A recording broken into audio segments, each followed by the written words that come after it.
Hello everyone and welcome to Cinderful Gaming.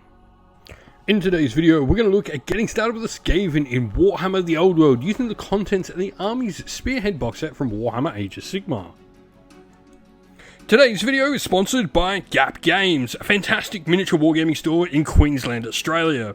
They stock a wide variety of miniature wargames from all things Games Workshop to some of my personal favourites, Conquest, The Last Argument of Kings, and all things Modifius wargames as well. Use our affiliate code in the link below to help support both this fantastic store and the channel as well. Leading the box set is a Grey Seer. This Skaven wizard first of all starts off as a level 3 wizard and has access to battle magic, demonology, dark magic, elementalism and illusion magic. Can be upgraded to a level 4 wizard, and if you want, though you will need a different model, you can even upgrade it on a mounted Screaming Bell. Now you can purchase a bunch of magic items for this model as well, and it also has D3 Warpstone tokens standard in its equipment along with a hand weapon. These Warpstone tokens are a really interesting piece that you can use to power up your spells for the Skaven. Now you've got the Lure the Horned Rat, which will give you access to some other spells, magical attacks as well, and magic resistance of -1, which is nice. This is going to give you some magical protection and also allow you to potentially hurt any sort of spirits that come up close. Though you're a Grey Seer, you've only got 2 attacks. You're not going to do too much against those ghosts, but you do have those rules regardless. A solid casting wizard to lead your force. Now the bulk of the box set is made up of clan rats. These are your standard Skaven infantry. Now Skaven aren't that great overall. Weapon skill, bliss skill, strength and toughness 3, though initiative 4 is a nice little bonus to have. They are 4 points a model and they come standard with hand weapons and light armor. You can equip them with thrusting spears and shields as well, which both cost a point each. You can take a full command in the unit, and you can even have weapon teams, which we'll talk about in just a second. These generally though are little additional sort of guns or machines you can put on the side of your Skaven units and purchase as them. This definitely helps your unit to be able to do a little bit more damage and gives them some ranged effectiveness as well. You do have the close order rule for that extra combat resolution along with the horde rule. This is going to enable you to get more of your combat res from your rank bonuses and stuff like that. Now the next unit we get inside the box set, first of all, they're actually Storm Fiends, but in Warhammer the Old World we don't currently have rules for Storm Fiends, but we can easily use these models to represent Rat Ogres. Now Rat Ogres are a monstrous infantry unit. They can be taken in units of 3 or more, and Rat Ogres, strength 5, toughness 4 with weapon skill 4 there. They're a pretty solid little punching unit. Now they do have initiative 4 as well, which is nice for a monstrous infantry with 3 attacks each, though leadership 5, as with all Skaven, is pretty low. Now they've got Armor Bane 2, which is nice for their combat attacks, close order for that extra bit of combat res, Fear Frenzy, which can at times be a detriment, but also does give you that extra attack. The Horde rule there as well, and Safe from Harm, which is nice.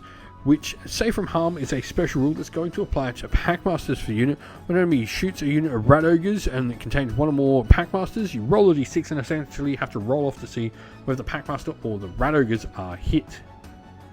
Now the last model inside the box set is the Warp Lightning Cannon.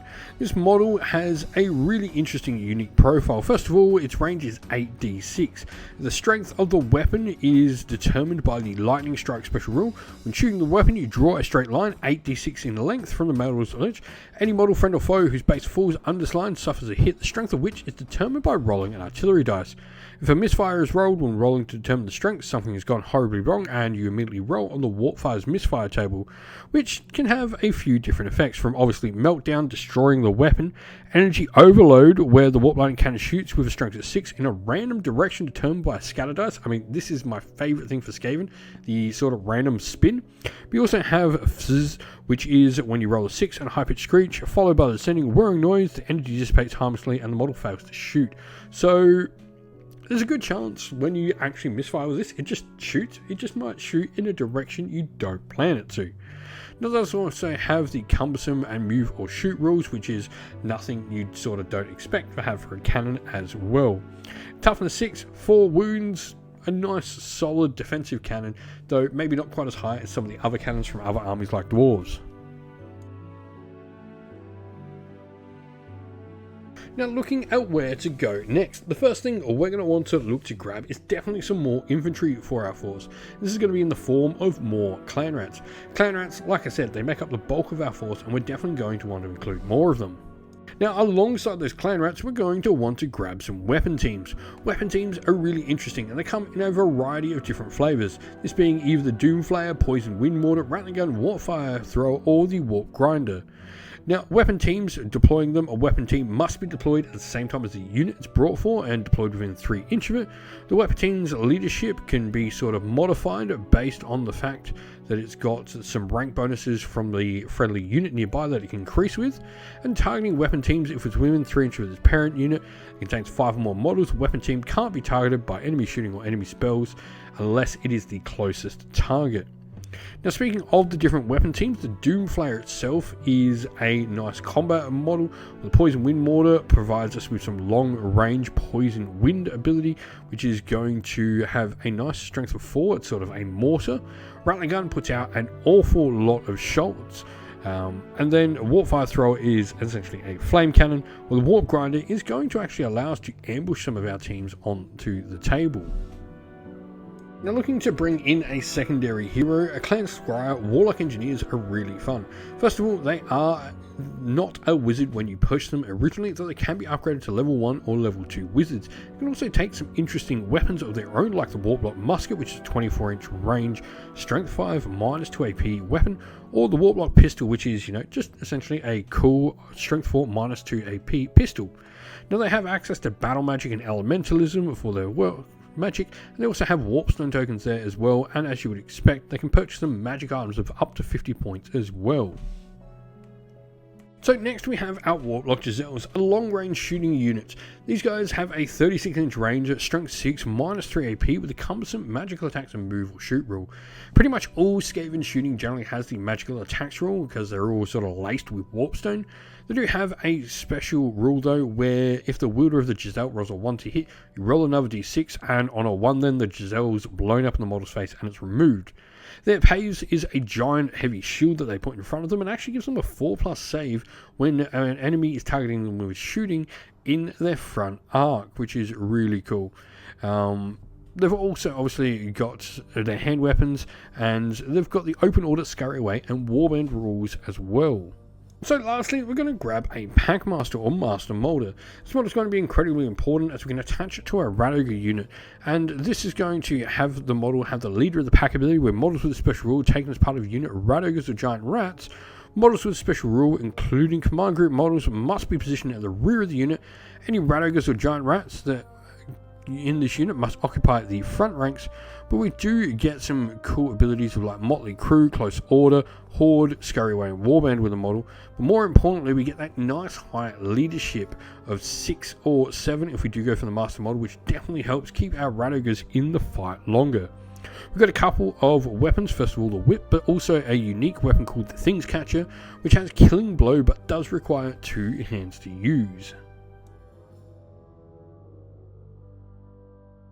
And so our list today is going to be obviously for Skaven in Warhammer the Old World.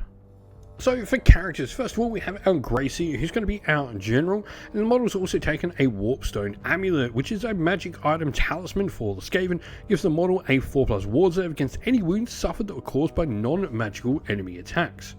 Joining this, we then also have our Warlock Engineer. The model's been upgraded to have a Warlock Pistol as well. It's a level 1 wizard there as well to give us an extra magical offense.